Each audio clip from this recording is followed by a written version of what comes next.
Hi guys, hope you're doing good. In this video, we are going to learn about control statements. As the name suggests, it controls the flow of your program. When you execute any program, the execution starts at main and it executes every line in sequence, that it goes by one in a sequence. If at all I want to control the flow of my program as per my requirement, I will be using this control statements. Let us go ahead and see what are the control statements that are available in Go programming language. One is if else, else if, and finally nested if. This nested if is nothing. When I give a if within another if, this is called as nested if, right? There is nothing specifically called as nested if separately, and there is no syntax for it. If at all I have an if, and if I have one more if within that if, then it is called as nested if. And one more thing that I want to tell you in Go programming language, you have an if statement, right? In that statement itself, I can initialize a variable, I can get input within the statement, right? So that I'll be explaining you in detail. So let me clear this for you first, and then I'll explain you all those things with some example. Now first, let me write a program for you now. Package main import fmt. Don't forget to do these things, because to make any program or any file as an executable file, you require a package main. And if you're going to use any of the built-in functions, you will be using, or format functions like printf or scanf, you will be using fmt, right? Let me say func main. This is the entry point of any program. Okay, let me get some input. I'll say var name, I'll say string, and let me try to get some input. I'll say fmt dot scan ampersand name. Now here I'm going to check a condition. If I'm going to give some name, for example, if the person name is so and so, I'm going to welcome him. Now what is there in my database is Samuel. So what I'm going to check is that if name is equal to Samuel, right?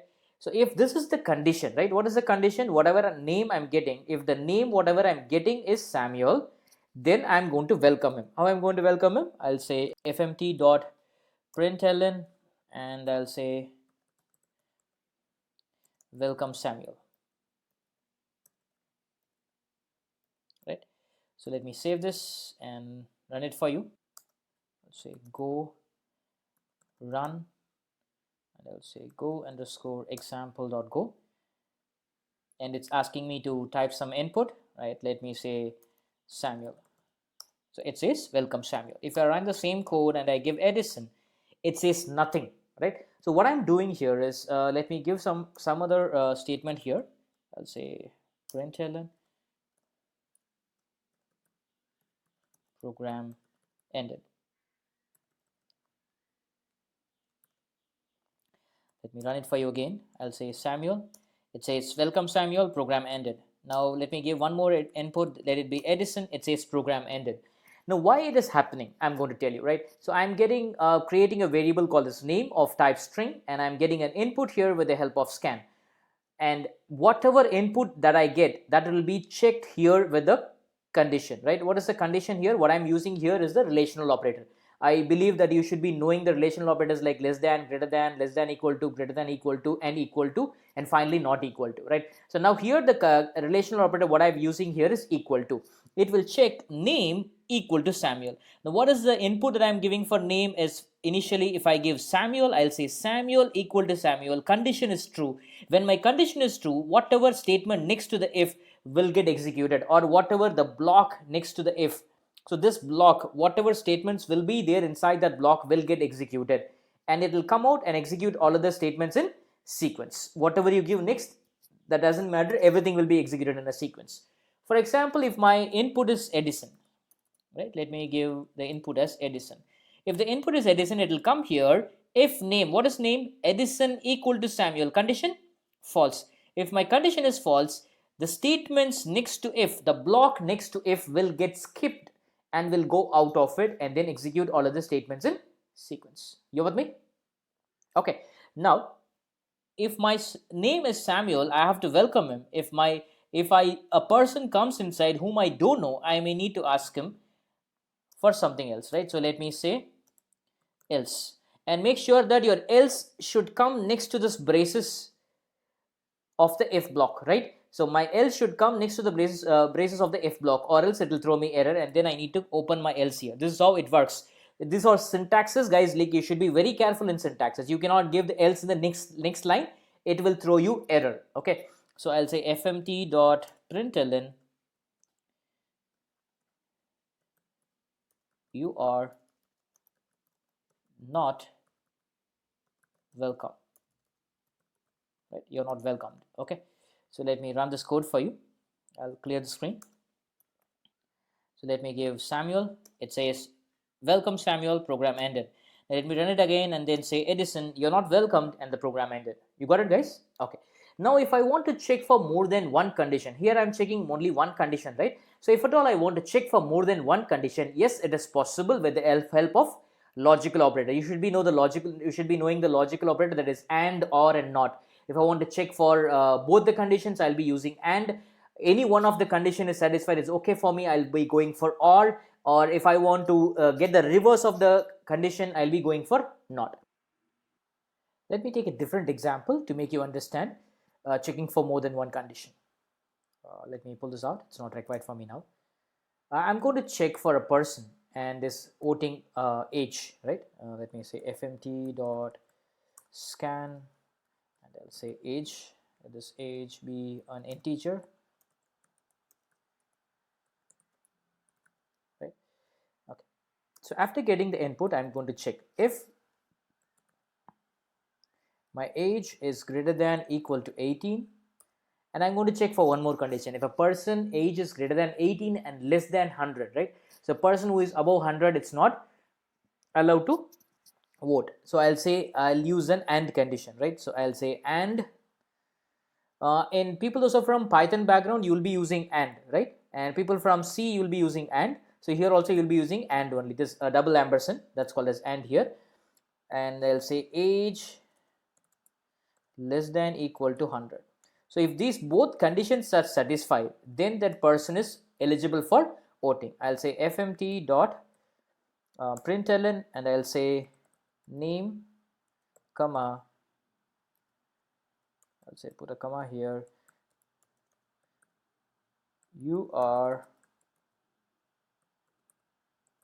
eligible for voting.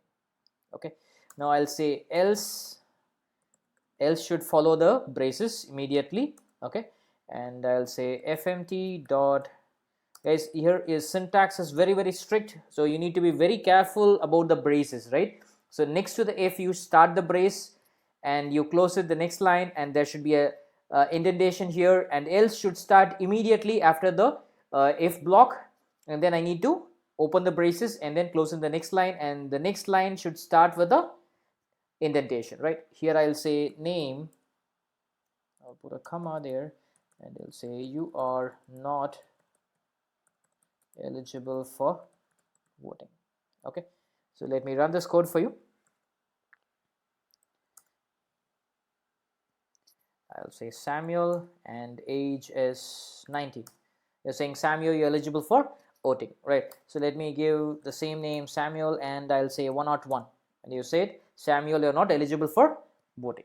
You got it, guys? Okay, so this is how you check for more than one condition, right? So if at all you want to go for more than one condition, you need to go either for and or for checking more than one condition, and if you want to give the reverse of the condition, you will be going for not. Okay, so I'll just write the symbols here for and, or, not.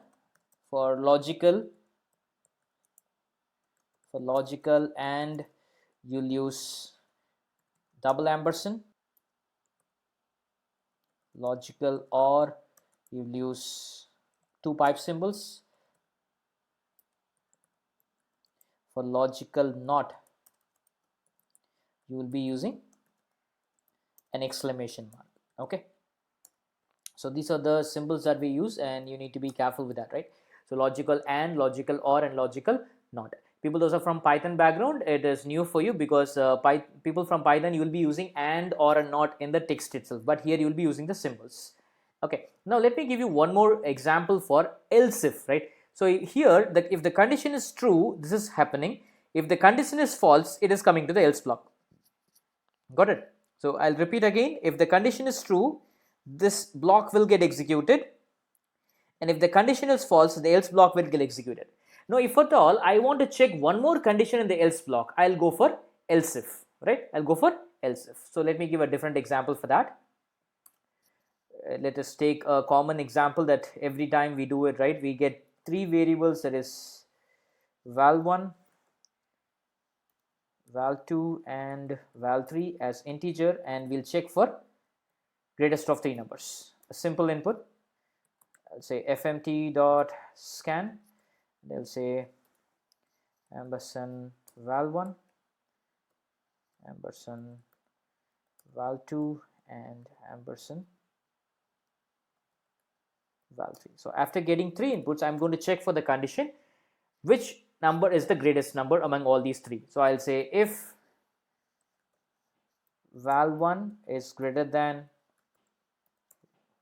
val2, and this must be greater than val3 as well. So I'll say and val1 greater than val3, right?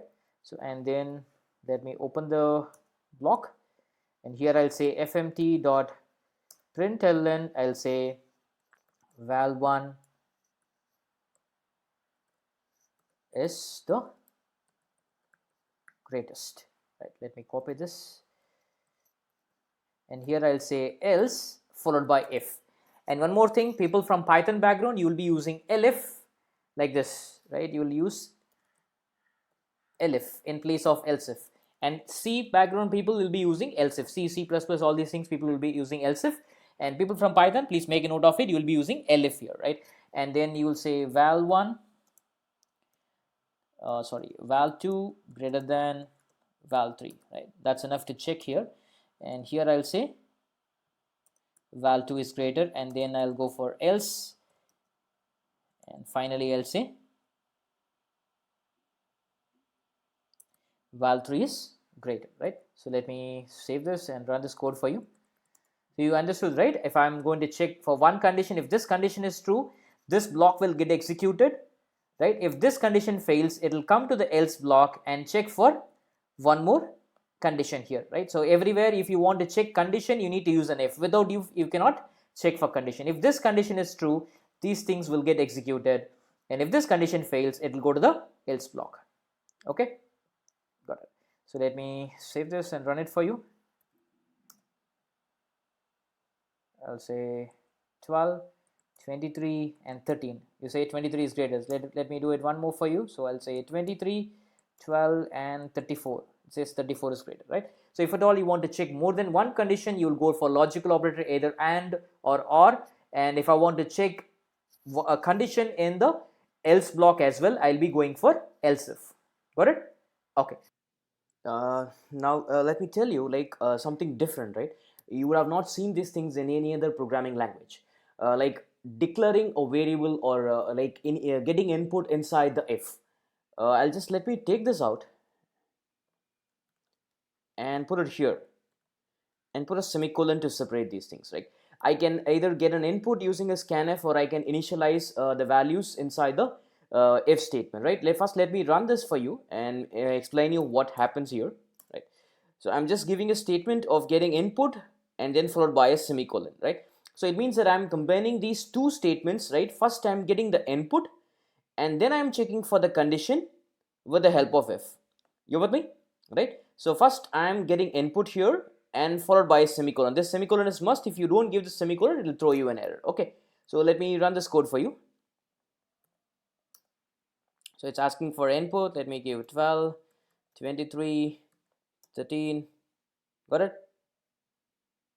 Okay, let me run it again. 23, 34, 12. Got it?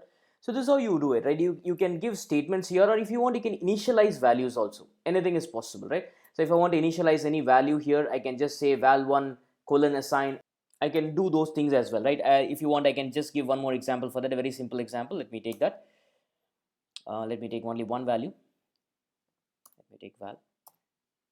Or if just literally just remove this as well, that's not required for me. I'll say if I'll use a short assignment operator, and then say 10 val equal to 10 fmt println welcome.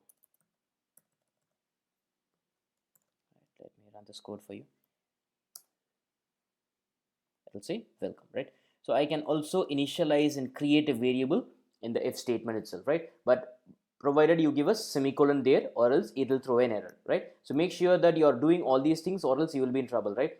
Make sure that you are giving a semicolon. It's very important. Okay, you can give input here, you can declare a variable, you can initialize the value here. Everything can be done inside the if statement. Got it? Okay, that's it for this video, guys. I'm done with it. If you have any doubts or queries, please comment in the comment section. I'll definitely get back to you. And if you like this video, please give it a thumbs up and do subscribe to my channel. Thank you very much.